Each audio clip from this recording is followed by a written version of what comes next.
જુગાર હોત તો ગવર્મેન્ટ એની પર 12.5% ટેક્સ ના લગાવતી હોય.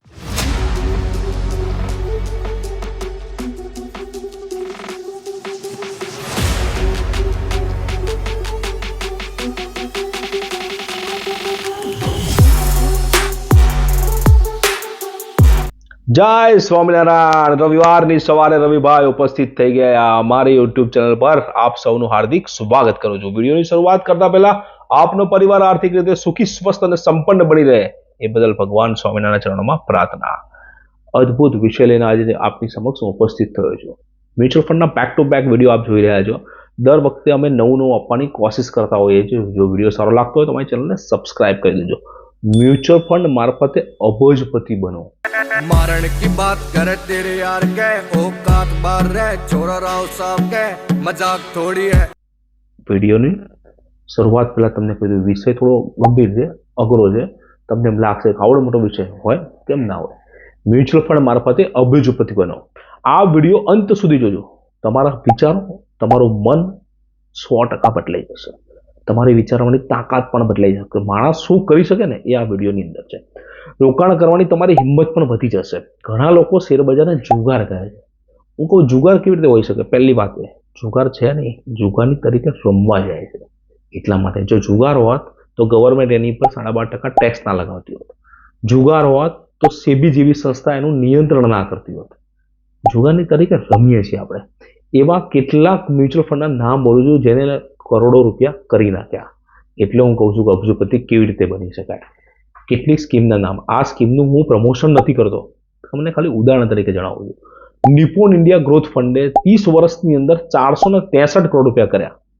માર્કેટ હાઈ હતું ને 11 મહિનામાં, ત્યારની વાત કરું છું. કદાચ કરેક્શન આવ્યું તો 463 કરોડના 400 કરોડ થયા હશે, પણ થયા તો છે જ. એવી રીતે બીજી સ્કીમ ફ્રેન્કલિન ઇન્ડિયાની પ્રાઇમા ફંડ કરીને છે, જે 1993માં લોન્ચ થઈ હતી. જે સ્કીમે પણ 319 કરોડ રૂપિયા કર્યા હતા. કરેક્શનમાં થોડું પ્લસ માઇનસ હશે, પણ રિટર્નના પર્સન્ટેજની અંદર એટલું મોટું પર્સન્ટેજ નથી થતું. એચડીએફસી ફ્લેક્સી કેમે 1995ની અંદર લોન્ચ થઈ હતી, 215 કરોડ રૂપિયા. 1 કરોડ રૂપિયાના રોકાણની સામે વાત કરું છું, ખાલી 1 કરોડ રૂપિયાનું ઇન્વેસ્ટમેન્ટ. આદિત્ય બિરલા સનલાઇફનું ફ્લેક્સી કેપ ફંડ 1998માં આવ્યું હતું, એને 188 કરોડ રૂપિયા કર્યા. ફ્રેન્કલિન ઇન્ડિયાના ફ્લેક્સી કેપ ફંડે 1999ની અંદર રોકાણ કરેલા ફંડે 190 કરોડ રૂપિયા કર્યા. આદિત્ય બિરલા સનલાઇફના ઇક્વિટી હાઇબ્રિડ ફંડે 1995ની સાલની અંદર આવેલું ફંડ 150 કરોડ રૂપિયા કરી નાખ્યા.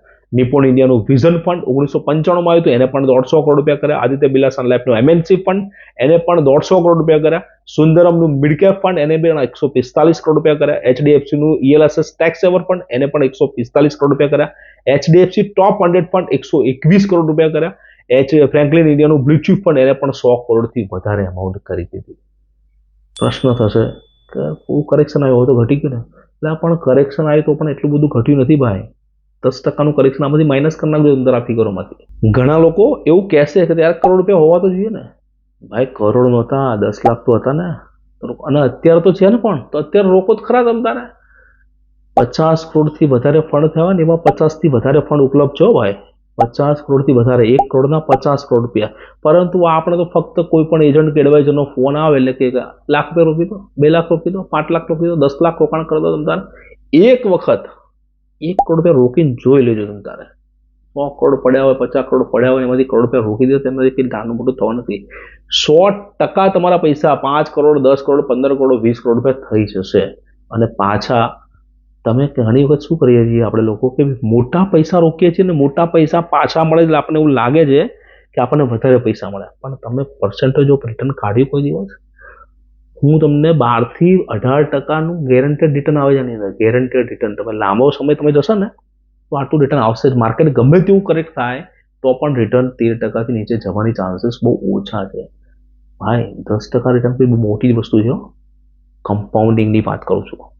આ જે હું રિટર્ન બોલ્યો ને એ બધા 22%થી 16% સુધીના જ રિટર્ન બોલ્યો છું. હું કોઈ 25%, 50%ની વાત કરતો જ નથી. એક વખત 1 કરોડ રૂપિયા આપી જુઓ, અથવા તો 1 લાખ રૂપિયાની પર મંથની એસઆઈપી ચાલુ તો કરી જુઓ. ઘણા લોકો મને કોમેન્ટ બોક્સની અંદર લખતા હોય છે કે સાહેબ આટલા બધા પૈસા લાવીશું ક્યાંથી? સુબ્રમણ્યમનું નામ યાદ છે ને, એલએનટી ચેરમેન, એને કીધું હતું 90 કલાક કામ કરવું પડે. ચેરમેન થઈને પણ 90 કલાક કામ કરે છે. એવું નથી, જ્યારે એમ્પ્લોય તરીકે જોઈન થયા હતા ને 1981માં, ત્યારથી 90 કલાક કામ કરવાનું ચાલુ કર્યું હતું. એવા જ નારાયણ મૂર્તિ ઇન્ફોસિસના ચેરમેન કપિલ શર્માના શોમાં કીધું હતું સવારે 6:30 થી લઈને રાત્રે 11:30 વાગ્યા સુધી કામ કરે છે ભાઈ, ત્યારે આવડી મોટી કંપનીના માલિક બન્યા છે. અને આપણે શનિવાર રવિવાર રજા ભોગવીએ, બહારનું ખાવા જઈએ, પિક્ચર જોવા જઈએ. ભાઈ એમ પૈસા ન બને. સખત મહેનત કરો એટલે સખત પૈસા ભગવાનને આપવા પડે, આપવા જ પડે. એટલે એવું બાણું ન કરતા કેટલા હોવા જોઈએ. જેટલા છે ને એમાંથી 73-20% ચાલુ કરી જ દેજો રોકાણ કરવાનું. તમારા પૈસા છે, તમારું રોકાણ છે. જેટલું વધારે કરશું એટલું તમારે જ કામમાં આવવાનું છે. અમે તો એમેઝોનની જેમ મીડિયેટર તરીકે કામ કરીએ છીએ. અને હા, હું પોતે તો રોકું જ છું એટલા પૈસા. એટલે મારી તમે ચિંતા ન કરતા. પૃથ્વી પરનું સર્વશ્રેષ્ઠ રોકાણ હોય ને, સર્વશ્રેષ્ઠ કમ્પાઉન્ડિંગ ઇન્ટરેસ્ટ વાળું રોકાણ તો આ મ્યુચ્યુઅલ ફંડ છે. જો વધારે રોકાણ કરશો ને તો કમાવાની બી આગ લાગશે. કારણ કે ઈએમઆઈ કોઈ બાઉન્સ ના થવા દે. કોઈ બાઉન્સ ના થવા દે. લમસમ કરો, એસઆઈપી કરો.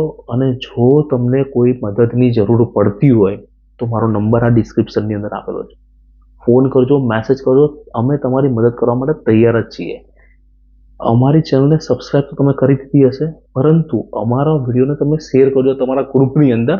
કદાચ કોકના અજાણ્યા માણસના આશીર્વાદ મળી જાય. જેમ કુંભ મેળામાં જઈએ છીએ ને અને કોઈ બાવાને દર્શન કરીને આપણે એવું કહીએ કે અમને કોઈ અજાણી વ્યક્તિના આશીર્વાદ મળી જાય, તો કોકની મદદ કરવાથી 100% આશીર્વાદ મળે જ છે. સ્માર્ટફોન વાપરો છો તો સ્માર્ટ મેન અને સ્માર્ટ વુમન પણ બની જાઓ. સ્માર્ટફોનની તમામ ટેકનોલોજીનો ઉપયોગ કરો અને વિડીયોને શેર કરતા રહો. વિડીયો સારો લાગ્યો હોય તો કોમેન્ટ બોક્સની અંદર કોમેન્ટ કરવાનું ભૂલતા નહીં. જય સ્વામિનારાયણ.